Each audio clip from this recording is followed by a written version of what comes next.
नमस्कार। एही प्रस्तुति में स्वागत अछि। मिथिलाक समृद्ध परंपराक असली ध्वजवाहक अनेको अनसुना व्यक्तित्व छथि। ई पाँति मात्र किछु शब्दक समूह नहि अछि, बुझू तऽ ई ओही मूल भावना के दर्शाबैत अछि जकर चारूकात एकटा अत्यंत विशाल साहित्यिक काज ठाढ़ भेल अछि। आओ एही विवेचन में हमसब एही विचारक गहराई में चल के देखैत छी जे कोना ई अनसुना गाँव घरक स्वर सब एकटा भव्य पोथीक आधार बनि जाइत अछि। तो चलो बिना कोनो देरी के शुरू करैत छी।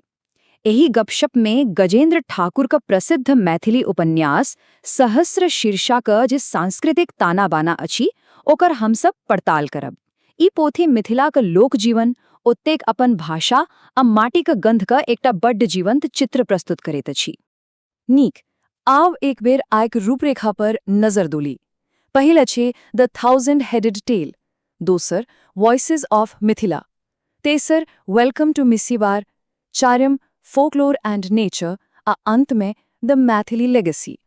ता आब बढ़ैत छी पहिल खंड दिस, द 1000-हेडेड टेल, महाकाव्यक अनावरण। एते हम सब एह विस्तृत उपन्यासक उत्पत्ति आ ओकर प्रकाशन के पृष्ठभूमि के बूझब। ई जे अत्यंत आकर्षक गहीर हरियर रंग का आवरण अछि से सहस्र शीर्षा का मुख्य पृष्ठ छी। 2010 में श्रुति प्रकाशन सँ ई पहिल बेर प्रकाशित भेल छल आ फिर 2015 में एकर दोसर संस्करण आयल। एकरी हरियर रंग सच पुछू त मिथिला का हरियर भरल लोक जीवन आ प्रकृति का साक्षात प्रतीक बुझाइत अछि। अच्छा, आप बात करे छिए एकर शीर्षक पर। सहस्र शीर्षक माने होइत अछि हजार माथ वाला, मुदा नहीं, ई कोनो पौराणिक कथाक रावण वा दानव का कथा नहीं अछि, बल्कि ई समाज का ओही अनगिनत स्वर, सामूहिक स्मृति आ मिथिलाक एक दोसरा सँ गुंथल लोक कथा सबका प्रतिनिधित्व करैत अछि। माने ई कत्तों सँ कोनो एक गोटे का गप नहीं अछि, ई पूरा समाज का सामूहिक आख्यान छी। आब आवे छी खंड 2 पर, voices of Mithila, the real story tellers. एते हम सब ओहे वास्तविक समाजशास्त्रीय आधारक बात करब जकर प्रेरणा सँ ई पोथी रचल गेल अछि। तो सबसे महत्वपूर्ण बात ई अछि जे लेखक गजेंद्र ठाकुर अपन कृतज्ञता ज्ञापन में स्पष्ट रूप से पंजीकार, लोक गायक, गामक आम लोग, दर्शनक लेखक आ मौखिक कथाकार सबका चर्चा केने छथि। ई बड़ रोचक अछि जे एह सब तरक लोकक संगे भेल गपशप आ हुनकर सुनायल अथा सँ लेखक मिथिलाक अर्थव्यवस्था, समाज आ संस्कृति के एतेक नीक जगह बुझि सकला। आ एठाम एकटा पैघ बात सामने आबैत अछि। मौखिक लोककथा और लिखित आधुनिक साहित्यक बीच ई पोथी एकटा बहुत पैघ सेतु बनैत अछि। जे गीत आ कथा सब पीढ़ी दर पीढ़ी मात्र लोकक कंठ में जीवित छल और कालक्रम में विलुप्त भ रहल छल, ओकरा एकटा स्थायी लिखित रूप देनाइ ए पोथीक एकटा अत्यंत महत्वपूर्ण उद्देश्य बुझना जाइत अछि। खंड 3 में इस बार में स्वागत। बाहरी दुनिया के तथ्य से निकली के अब हम सब सीधे उपन्यास के ओहि समृद्ध और काल्पनिक गामक गहराई में प्रवेश करब जते ई पूरा कथा पनपेत अछि।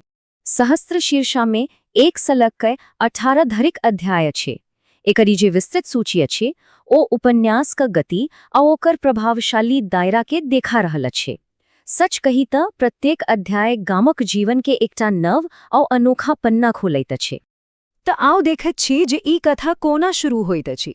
उपन्यासक पहिल अध्याय गढ़ नारकेल मेहिसबारा ब्राह्मण गाम के ई शुरुआत एहन अछि जते से पूरा कथा क जड़ी गड़ल अछि। पहिल पन्ना से गामक ओ गंध आ ओत के वातावरण सीधे पाठक के अपन दुनिया में खींच लेत अछि।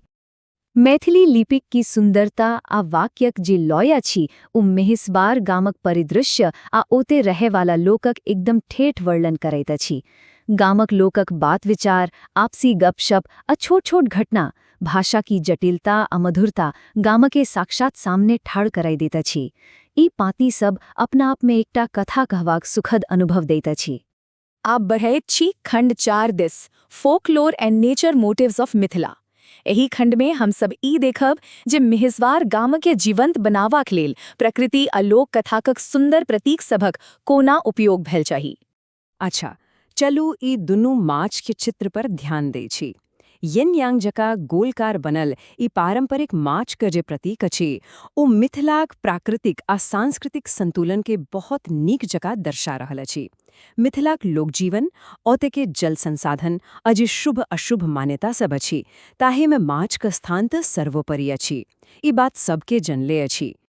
पोखरी, जलीय जीवन, स्थानीय वनस्पति, जीव जंतु, गामक ठेठ बोलिक संगे ठिठोली ओ दिन प्रतिदिनक किसानी दिनचर्या ई सब मिलिक मिहिसवार गांवक संपूर्ण पारिस्थितिक तंत्र बनबैता छै। ई सब मात्र पोथीक कोनो निर्जीव पृष्ठभूमि नहीं अछि, बल्कि एही क्षेत्रक लोककथा सबमे ई एकदम जीवंत पात्रक रूपमे काज करैता छै। बुझू त प्रकृति स्वयं एते कथाक मुख्य पात्रा छै। खंड 5 the Maithili legacy preserving the diaspora. एते हम सब गजेंद्र ठाकुरक एही विस्तृत कार्यक व्यापक सांस्कृतिक प्रभाव और ओकर धरोहर पर विचार करब। एही में सबसे ध्यानाकर्षण करे वाला बात ई अछि जे लेखक जानी बुझ गए किछ वास्तविक ठाम, लोक, सामाजिक राजनीतिक संस्था आ लोक कथा सभक उपयोग केने छथिन, किएक त ई सब आयक सांस्कृतिक प्रतीक छथिन। ई विशेष शैली तथ्य आ कल्पना के बीच के दूरी के कम करे देत अछि आ कथा एकदम से अपन जगह लागै लगैत अछि। ई पोथी एकटा पैघ सत्य आ प्रेरणा अछि जे कोना सांस्कृतिक स्मृति आ मौखिक इतिहास के एकटा जीवंत साहित्यिक कृति में बदल देल जा सकै छै, ताकि आय वाली पीढ़ी एकरा नीक जगह जानी सकै। एकटा उपन्यास कोना एकटा पूरा क्षेत्र के आत्मा, ओकर संघर्ष आ संगीत के अपन भीतर समेट सकै छै। सहस्रशीर्षा ओकर एकटा उत्कृष्ट उदाहरण अछि। निस्संदेह ई भाषा आ सांस्कृतिक संरक्षण के लेल बहुत पैघ काज अछि। अब अंत में एकटा गंभीर प्रश्न उठैत अछि जकर उत्तर पर विचार करब बहुत आवश्यक छै। आधुनिक साहित्य ई तेजी से डिजिटल होएत दुनिया में प्राचीन आ अनसुना मौखिक परंपरा सभक कोना जीवित राखी सकैत अछि। सहस्रशीर्षा हमरा सभक के एकर एकटा मार्ग देखाइत अछि, मुदा ई क्षेत्रीय कथावाचनक महत्व के आगू बढ़ाबाक लेल सेहो प्रेरित करैत छै। एहि गहर विचार संगे हम ई विवेचन एते समाप्त करैत छी। आशा अछि जे ई विश्लेषण एकटा नव दृष्टिकोण देलक। बहुत बहुत धन्यवाद।